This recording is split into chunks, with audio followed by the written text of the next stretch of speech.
Hello and welcome to this episode of Kennedy Saves the World. It's happy hour. I'm hungry and thirsty. And luckily, I brought the enfant terrible of the independent thinking foodie movement. Chef Andrew Gruel is, he's back in action. Cheers to you, Chef Gruel. All right. Cheers. Yes. There we go. Mm-hmm. Oh, you did well. A lovely vodka beverage. You did well. Cranberry, grapefruit, soda water, orange, lemon, and Maxim Chermakovsky's vodka. I like the orange. I know right I'm off not the saying top. his last name right. Yeah, right? Yeah. So one of my favorite cocktails is the Queen's favorite cocktail, God rest her soul, which is, it depends, like some recipes call for 2-to-1 Dubonnet gin, but it's basically Dubonnet and gin shaken and then strained over a ice-filled highball, but you strain it over either a lemon or an orange slice. That's the way to do it. I do that in food too. I do a lot of sauces over citrus, so you get that little How do you light do finish. that? Or so every one of our fish dishes, I dip. Also, this is in the same vein. I dip half of a lemon in like a togarashi spice, which is just like orange peel, chili pepper, sesame seed, so that then the customer takes the lemon, which is typically thrown away, right? Mm-hmm. And when they squeeze it, it squeezes through the togarashi, and it makes a sauce right for the fish. Wow. So is that the same idea as having like a tahini rim on a margarita? Yeah, okay. Exactly. I still don't understand what umami is. Like, I don't think... my brain cannot differentiate between bitter and sour. Like those things are the same. That's the same voting block in my brain. Yeah. And I don't even understand what umami is. I can taste things. Like I think I have a pretty like spriteful palate, but yeah. Well, umami's more intellectual. Okay. Umami's more of an emotion, I say, with food, right? Whereas everything else is direct taste on your palate. Mm-hmm. Umami's like when you eat something, you just want more. It's that savory, unctuous, like, I need more of this. MSG, Chinese food, right? Mm-hmm. Like, think back to, you probably haven't eaten Chinese food in a while. But no, I eat Lily and Lou because they do have a good gluten-free menu here in New York. It's great. All right. Well, or even think like Parmesan cheese, mm-hmm. right? Like a hunk of Parmesan cheese, tomatoes, mushrooms, right? Mm-hmm. Seaweed. It's that just like very, very wholesome, savory, rounded, I want more of this flavor. Interesting. So okay. That's why I say intellectual. It's like I want, right? Yeah. Now we're getting into our needs. Very primal. Yeah. I feel like I'm a primal baker and food maker. Like I want like goodness. Like I want it to taste good and I want hunks of it. Yeah. It's not refined, but I think like some of the most refined cooking is actually like very, very simple. And it's like just thinking about the best, simplest taste that go. Like, I think that's why French cooking is so difficult. And then there's something in between that's just messy, right? Yeah. So you do like what you described with the decadence. To me, that's like Magnolia Bakery, right? Mm-hmm. It's just overflowing. It's big. It's fat. Yeah. I can look at a picture and it's chewy. I love big fat things like that. Like slicing someone a big fat piece of cake. Yes, exactly. With a half an inch of buttercream frosting. If you're gonna do it, just go big. Exactly right. And then on the other end of the spectrum, you have that very minimalist, kind of a little avant-garde, like simple food, but the flavors are so strong and perfectly put together that it just gives you that perfect bite. That's always very impressive to me. Because that seems like the hardest thing to do is to make something that's very beautiful and very minimalist and simple where it's not just a bunch of obscure flavors thrown together because that's what people do a lot of times. And it's like, it doesn't necessarily taste good. And it's like, this is pretty, but I don't want to eat flowers. Yes, exactly. And I used to be a flower maker when I was an early culinary, and it was throw it all together, make it look cool. And I'm assuming the customer is going to like it. And then I learned about the balance and that there's actually like a mathematical equation to the way in which you put those simple foods together. But then there's everything in between, which is just like sloppy. Yes, but I love like a seafood boil. Yeah, but I would say seafood boil is the savory seafood version of the Magnolia Bakery. Yes. Of the cake. Yeah, because that's why I love it, because you can layer it. Yes. And there's a timing to it. And, it's like, should we use shallots and white wine or should we use chicken broth? Yeah, and then exactly. But I love that because I do love things that you kind of can't screw up. Yeah. Because if you're making multiple things, like for civilians, the timing is really, really difficult to get down. And there's nothing worse than having everything ready and then you're still working on your meat course and it's either smoking or baking and it's not quite done and everything else gets cold, and that's so frustrating. I don't understand how people do that in restaurants. Well, how do you deal with the timing pressure? It is tough, right? So so we hold our standard and we're making everything from scratch, fresh, and we hold our standards on a slow day, like 15 to 20 minutes per ticket. Anything above that, I comp the table. This is like my hands down on a slow day. And on a busy day, 30 to 40 minutes. If we go over 40 minutes, I'm going to eat one of these. This is like the whole prosciutto, table. brie, and apple. Yeah, so, this goes back to what we were just describing, right? A few simple ingredients that hit every single mark. So you got salty, sour, sweet, bitter, a little bit of umami. You got saltiness from the prosciutto. This can be put together in 2 seconds in a podcast studio on a paper plate. Oh my gosh. Before you eat it. Brie, right? So brie, which is earthy and mushroomy, so there's your umami, your richness.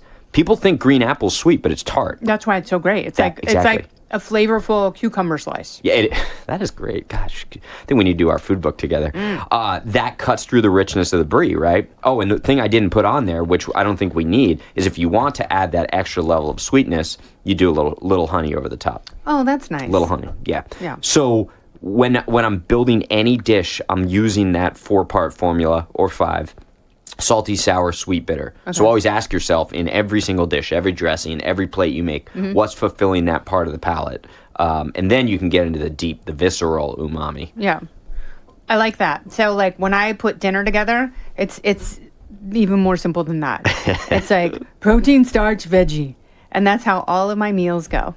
Yeah, I mean, I think that's everybody, right? Like we grew up with that. Yes. And I remember as a kid too. Turkey meatloaf, sweet potatoes, microwave steamed broccoli. Yeah. Or when I was a kid, it was like the little packets of the Lipton noodles that got microwaved with the water. Oh, God. Because we would always say, my sister and I would be like, what's the starch tonight? Like if my mom cooked, which was rare, it's like, okay, we're going to have chicken. Well, what's the starch tonight? So did you grow up in a very food-centered household where preparation was like an art? No, the complete opposite. Okay. That's why, like, when I went to culinary school, we would all go around and they're like, why do you want to be a chef? And they're like, well, I remember sitting on my grandmother's knee, rolling pasta and all this. And then they got to me and I'm like, yeah, it was like Christmas morning was Sara Lee in the microwave. Yeah. And I didn't know that eggs couldn't be microwaved until I got here, guys.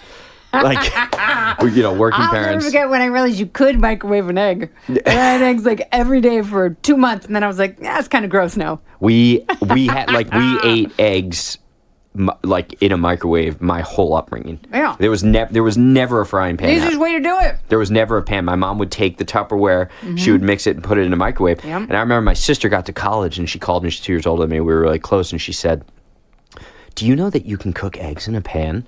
It's really funny. Like, that's a true story because one night her and her friends were all drinking and she's like, I'm going to cook tonight. And she took eggs and she's like, where's the microwave? And they were like, there's a stove right here. And she's like, yeah, but I need to cook the eggs. Yeah, that is fantastic. I love it. So no, I don't have that romantic story. Yeah. Everyone in my family, my favorite thing about them is everyone has a different way of making salmon. Yes. So my dad would always, when we would go salmon fishing, he would just slice it. And it was like sashimi. Raw. Yes. Yeah. Amazing. And then one brother does like a cedar plank and brown sugar and I do I broil it for 8 or 9 minutes with miso, honey, soy sauce, and either lemon juice or orange juice, depending on what I have. Yep. And then just mix those sons of up. See that? So just so you know, miso, that's the umami. Love miso. That's why it tastes so good. Okay. For any, that fermentation flavor, that fermented soybean. That was my nickname also growing up, was the fermented soybean.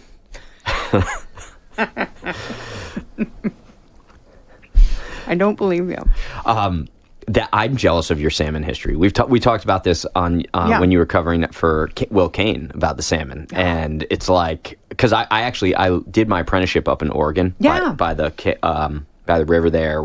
I just drew a blank. Columbia? Hood River. Columbia, Hood River. Yeah, okay. Columbia. Yep. And Hood River ran together. I was on Mount Hood at the old hotel Timberline? up there, Timberline Lodge, and it was like a kid who grew up eating microwaved eggs. 2 years later, I'm doing an apprenticeship, and I'm learning about all these different types of wild, fresh salmon and wild mushrooms and all of this, and it was like just a whole new world. I'm kind of glad I didn't grow up with that because I had a wonder and appreciation that I think like other people would be like, yeah, I mean, it's just the wild salmon, that we get here. For me, it was you have no idea it's special because it's like you can go fishing for it like all the time on so many different rivers. Yeah. And it's like when you're a kid, it's like kind of a pain in the ass and kind of boring and really hard to reel in. Yeah. And then when you live in New York City, you're like, my God, like what I wouldn't do to be on a river right now, just spending hours and hoping for an 18-pound fish. Yeah. I will tell you, there's some really good stripers out here in the river. Yes, I talk to a lot of people who fish locally, and there are some great places to fish in New York. I wouldn't eat it. Oh, great. Now you tell me. Yeah. Well, or just go with it. It's pretty intuitive. Like if it has 3 eyes, just avoid it. And then we go crabbing for Dungeness every winter. Oh, you Which did? when my girls a few years ago, they would go because they thought it was cool. And now they're like, no, this is cold and stupid. Like you can't bribe me with enough hot chocolate to make me sit on a boat for 4 hours, like pulling in crab pots. So you must also know the razor clams then. Oh, yeah. Those are the best. It's so good. Yeah. That's probably more fun than crabbing for the kids. I don't know. Crabbing is so cool, and it's like constant. Well, because you're think like it is. baiting the pot and throwing the pots in, and like using the little the catcher, Poseidon spear to bring everything up, and then like the joy when but it's like Deadliest Catch, but without the scurvy and the deadly 60-foot waves. Yeah, exactly. Yeah, without the death. Without the death. It's just the catch. Join us for a live Kennedy Saves the World podcast on Thursday, June 19th at Langen's on 47th Street right here in New York City. We're going to kick off your summer with special guests Jimmy Fela, Emily Compagno, and many more. You got to be there June 19th, 3 p.m. for a special Kennedy Saves the World. We take, SoCal, obviously, it's Tuna Land. Yeah. So I remember, because we were part of a nonprofit where we would take veterans with PTS out to go bluefin fishing. It was called Save the Brave Offshore. And they always had a couple extra spots. So I would take my kids out with me when they were really young. And they would sit out there for like 16 hours. Wow. And like the veterans would be like, oh my God, we want to turn in. They'd be like sleeping, drinking beers. And then my kids are still like sitting on the edge. So they started bluefin tuna fish. We're talking 150-pound bluefin. Yeah. At massive. like the age of 4 years old. That's amazing. And that was... and still has been. We're still going out. But I mean, that's like, first of all, you're reeling in, it's 45 minutes to an hour reeling this thing in. And you're switching off like from person to person. And then when you finally get it up to the boat, now you got to gaff it and get it onto the boat. Mm-hmm. And the worst is when it suddenly gets off the hook after like a 45-minute plank session. That happened a lot. I know, you got to club those bastards. You got to club them. Oh, yeah. I know, but it's like, what do you want to do? Like, make it suffocate? Or, be humane and end its life quickly. End its life quickly, play it, like throw on some early Tori Amos, Little Earthquakes, and just let it happen. What is your favorite way to prepare tuna? Tuna? I mean, once again, so... Are you like Bubba Gump, where it's like, we got tuna burgers, we got tuna nuggets, we got tuna steaks? I'll say this. I'll reverse engineer my answer and say that it depends on the tuna. Okay. Just like it depends on the shrimp. And salmon's the same way, right? Like, you've got 5 different species of Pacific salmon, then you have Atlantic salmon, then you also have steelhead, which is a mix between a salmon and a trout, essentially. Mm-hmm. So you have all this world. But to the layman, it's salmon. Yeah. Right? And each one I would prepare differently based on its fat content, where it swam, what it fed on. So, for example, like a bluefin tuna, I want raw. I love that you're doing this much research. That's great. I want to know. That's like another layer. I want to know the fish's like voting history. That's how granular I want to get. Like libertarian fish taste the best. Yeah. I would say that some of the crazy progressive liberal fish, like those can be wild. And they're crazy. They're nuts. I would braise. Yeah. I would definitely braise that one and serve it with some nuts, like some sweet. That's like the pork shoulder of the ocean, or the London broil. Look, London broil. You just brought back bad memories. So bluefin raw, albacore. Albacore raw. Albacore is actually, people don't eat albacore. They think canned tuna for albacore. Yeah. Well, they have the wild Pacific albacore off the Pacific Northwest, which is one of the most sustainable fisheries in the world, actually, and it has a higher fat content than bluefin tuna. So wonderful raw, that like seared albacore. Oh wow. Tataki or raw tuna, tartar, whatever you want to have. So that's how I would eat that one. Do you do poke? Yeah. But I think poke is a little overdone. Yeah, it's like boba. Like, it's one of those things where... Yeah, it is the boba. You could it's the have boba too of rice much bowls. yeah. That's a good call. But I like it. I mean, I like raw fish chopped up with yummy goodness and rice. Yeah. You're right. It's so when simple. When it's gluten-free, it's lovely. And the thing, though, with the... well, speaking of the gluten-free, the problem is they use such cheap soy sauce, right? That's where you get that wheat-laden soy sauce. We actually banned soy sauce from our restaurants, and we only use tamari. And everybody's like, oh, it's because of the gluten-free. It's like, yes, but also it's higher quality. Oh, right? Is it really? Yeah, because... I didn't know that. The reason originally they started cutting traditional soy sauce with the wheat was to cut the cost, right? Yeah. So then you ferment the wheat, it's less expensive, and then it just kind of became the norm, that flavor. So real tamari is used in traditional Japanese restaurants and Hawaiian restaurants because they want the high-quality soy sauce, which also happens to be gluten-free. Dang, I had no idea. Yeah, I thought the tamari was like compromised. I thought it was like the Coke Zero. It's the real deal. Soy sauce. It is the Mexican Coke bottle of soy sauce. I love it. Yeah. Like, I love that I'm able to eat stuff because of tamari. And I'm able to make so much stuff because of tamari. And now I'm able to eat at your restaurant because of tamari. The only thing, when we have gluten-free guests, which we have a significant amount of, we're in SoCal, so some are truly gluten-free, like we've talked about, and then others are emotionally gluten-free. They cause a problem for celiacs, though. I know. Because I've gone into restaurants and had... the waitstaff kind of roll their eyes and it's like, no, I have celiac. Like, oh, that's a different story. Yeah, exactly. Yeah. Exactly. Because there are people like, I have a gluten allergy. Like, I'm allergic to cellulite and I'm pretty sure it's caused by gluten.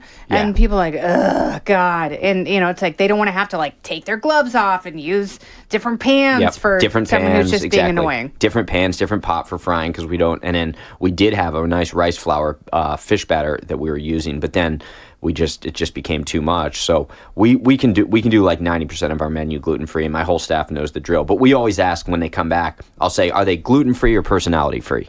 Right? Like, are they really gluten free? Yeah. And then they go back and ask them that. And most people are like, it is personality free.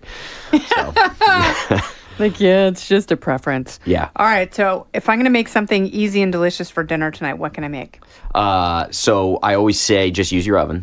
When someone says easy and delicious, I just wipe the stovetop out altogether. Okay. Just go ahead, use the oven, one pan deal. I love one pan meals. Yeah, it's great. And it's just heat manipulation. Yeah. So use 3 stages on your oven heat, right? So if I'm doing a protein, right? What I'll do is I'll start at a low temp, rub it down with a little bit of extra virgin olive oil, butter, whatever seasoning you want. Okay. Get it on a sheet pan that has space on it. Mm-hmm. Throw that in the oven at low temp, right? Let's just low and slow. I don't care what piece of protein it is. Then prep your veggies. Let's say you want to do one pan stir fryer or fajitas, whatever. Mm-hmm. Prep your veggies, then blast it up to broil. Ooh. Throw all that on the pan so that then the protein caramelizes and gets that beautiful Maillard browning as the veggies are high heat searing. So when you pull it, and then you can finish it with a nice... I always have a side sauce to finish things with. I do vinegar, honey, any vinegar. Vinegar, honey, herbs, extra virgin olive oil, maybe a dash of Dijon mustard. Pull it together. The Dijon mustard's both bitter and it's an emulsifier. Yeah. So it'll pull it together. When you pull that hot pan where everything's caramelizing, get nice and crisp and beautiful, then drizzle it with that sauce at the end. That sounds lovely. There you go. Bob's your uncle. What about the starch? You throw the starch in with the veggies. Okay. Do some potato strips in there. I do a lot of rice maker stuff. Yeah, I mean, we do too.